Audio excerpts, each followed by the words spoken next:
আসসালামু আলাইকুম, সবাই কেমন আছেন? তো আশা করি সবাই আলহামদুলিল্লাহ ভালো আছি। তো আজকে একটু বিকালবেলা ঘুরতে আসলাম মৌচাক রেল স্টেশনের দিকে।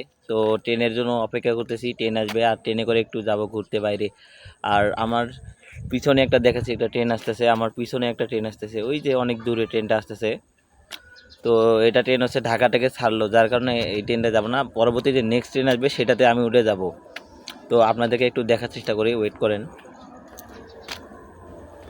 ট্রেনটা কিন্তু অনেক গতিতে আসতেছে, তো একটু আর এসে স্টেশন একটু ঘুরতে আসলাম। ওই যে অলরেডি ট্রেন চলে এসেছে, এই যে আমার পিছনে দেখতে পাচ্ছেন, এটা হচ্ছে ট্রেন। তো এই ট্রেনটা এখানে সিগন্যাল দেবে।